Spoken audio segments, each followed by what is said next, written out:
नमस्कार, मैं डॉक्टर के पांडे, आज चाइल्ड हेल्थ गुरुकुल के लिए।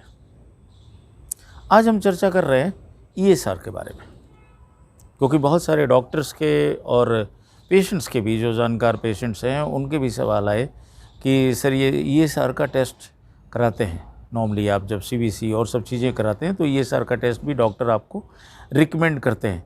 तो इस ईएसआर के टेस्ट में जो वैल्यूज़ होती हैं उनकी कोविड-19 के केसेस में क्या इम्पोर्टेंस है।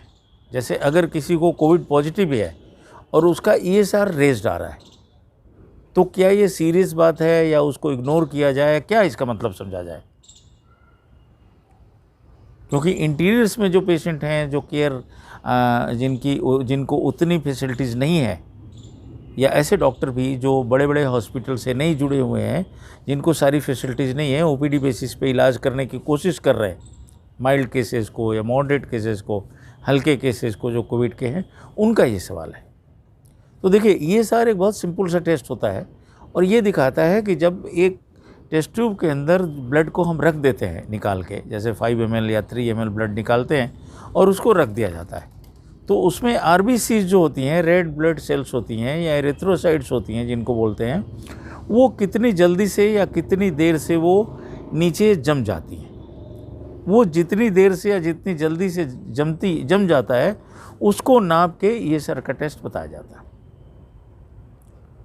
तो ये ईएसआर का टेस्ट बहुत सारी बीमारियों में ईएसआर जो है यूज़फुल होता है और बहुत सारी बीमारियों में बढ़ जाता है, इसकी वैल्यू बढ़ जाती है। जैसे अगर किसी को अर्थराइटिस है, इन्फ्लेमेशन है बॉडी में कहीं भी, तो वो बढ़ सकता है। जैसे हड्डियों में भी अगर इन्फ्लेमेशन है, जोड़ों में इन्फ्लेमेशन है तो बढ़ जाएगा। इम्यूनोलॉजिकल डिजीजेज होती हैं उसमें बढ़ जाएगा। इन्फेक्शन है तो बढ़ जाएगा। अगर खून की कमी है तो भी बढ़ जाएगा। क्रोनिक बीमारियां जैसे होती हैं, जैसे किडनी की बीमारी किसी को है, किसी की लीवर की बीमारी है, किसी को और ऐसी बीमारी है जो बहुत पुरानी बीमारी है, तो भी बढ़ जाता है। तो अनेक बीमारियां हैं जिसमें ईएसआर बढ़ जाता है। नॉर्मल वैल्यू क्या होती है ये पूछा है। देखिए, बच्चों में तो जो छोटे बच्चे होते हैं उसमें तो कई बार 10 के नीचे भी वैल्यू आती है, लेकिन नॉर्मली जेंट्स में जो बड़े लोग होते हैं उसमें 0 to 20 का जो वो रहता है, नॉर्मल होता है। लेडीज़ में थोड़ा ज़्यादा हो सकता है। एनीमिया वगैरह अगर खून की कमी शरीर में है तो ये बढ़ जाता है।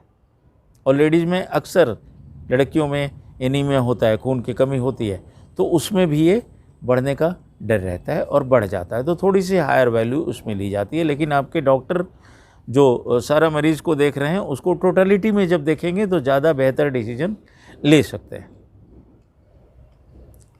अब ईएसआर की जो सवाल है कि ईएसआर का कोविड के केसेस में क्या वैल्यू है, क्योंकि ईएसआर कोविड के केसेस में बढ़ा हुआ आ रहा है, तो क्या इसकी ये समझने में कि भाई मरीज़ सिक हो जाएगा या इलाज में या प्रोग्नोसिस में किसी चीज़ में कोई वैल्यू है, या लंग के लीजन्स जो होते हैं निमोनिया वगैरह बनने में या सीरियस होने में कोई चीज़ ये प्रेडिक्ट करता है। तो पहली चीज़, ईएसआर अगर हाई है और कोविड पॉजिटिव है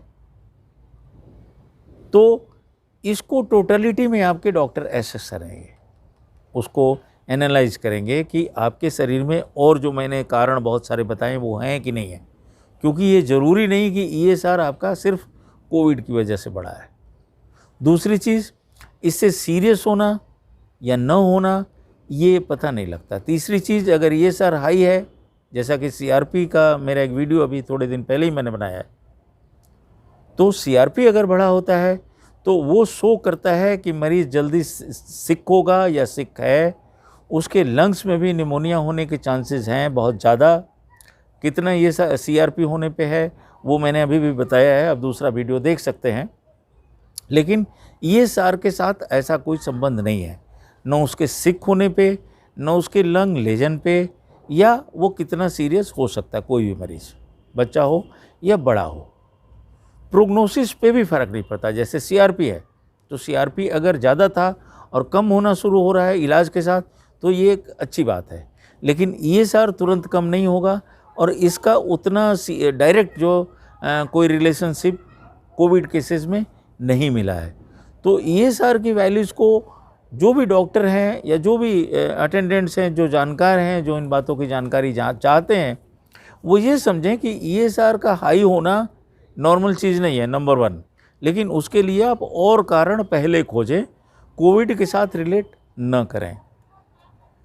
कोविड से डायरेक्ट इसका संबंध अभी तक नहीं खोजने में आया है, तो आप इसको इनिशियली इग्नोर करें। हाँ, ESR बढ़ा होना अच्छी बात नहीं है, बहुत सारी बीमारियों में बढ़ा होता है। जो मैंने आपको एक आइडिया दिया है, वो लिस्ट तो बहुत बड़ी है और उतना बताना मुश्किल है। वो डॉक्टर के लिए ज़रूरी है, आपके लिए नहीं है। वो आपके डॉक्टर आपको ज़्यादा अच्छी राय दे सकते हैं। तो ESR अगर हाई है तो आपको परेशान होने की ज़रूरत नहीं है। आप मेरी और वीडियो भी कोविड पे हैं और सब पे हैं, उसको देखें। चैनल को अगर सब्सक्राइब अभी तक नहीं किया है तो ज़रूर करें, आपको बहुत सारी इन्फॉर्मेशन आपको मिलेगी।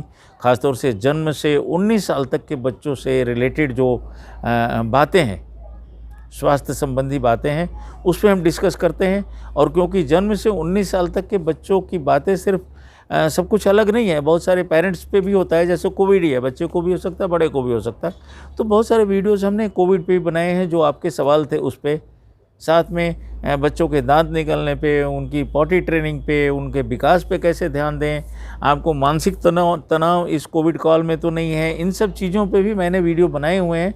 आप जब चैनल को सब्सक्राइब करेंगे तो सारे वीडियो अपने वक्त के हिसाब से आप उसको देख सकते हैं। अपना ध्यान रखें। धन्यवाद।